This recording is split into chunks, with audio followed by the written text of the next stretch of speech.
మా వంటగదికి స్వాగతం. మా వంటగదిలో ఈరోజు క్యారెట్ బీట్రూట్తో కేక్ తయారు చేయటం చూద్దాం.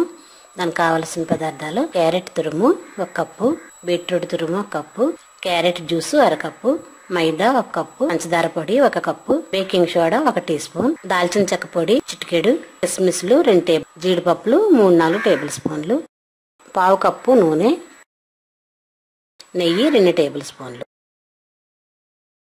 ఇప్పుడు తయారు చేయటం చూద్దాం. ఇవన్నీ ఒక కేక్ కావాల్సిన పదార్థాలు.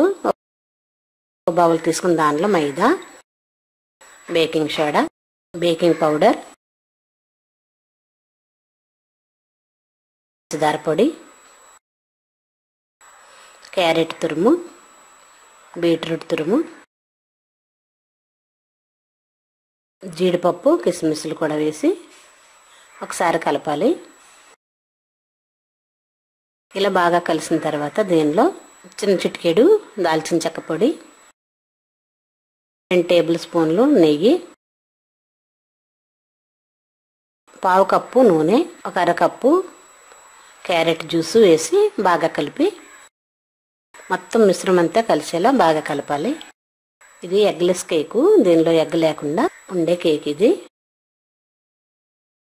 దీనిలో 1 టీ స్పూన్ వెనిల్లా ఎసెన్స్ కూడా వేసి బాగా కలిపి దీన్ని ఓవెన్లో కేక్ చేస్తున్నాం కాబట్టి ఓవెన్ ట్రే తీసుకొని దానిలో ఈ మిశ్రమం మొత్తం వేసి నీట్గా సర్ది దీన్ని ఓవెన్లో పెడదాం.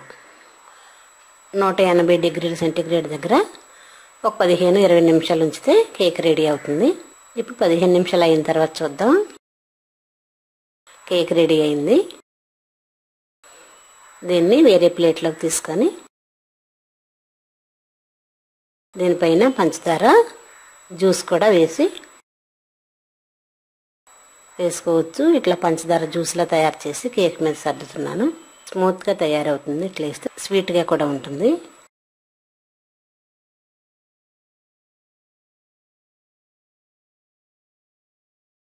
మనకు కావాల్సిన ఆకారంలో ముక్కలుగా కట్ చేసి సర్వ్ చేద్దాం. ఎంతో టేస్టీగా ఉండే eggless carrot beetroot cake ready. మరిన్ని వంటల కోసం మా వంటగదిని సబ్స్క్రైబ్ కాగలరు. ధన్యవాదములు.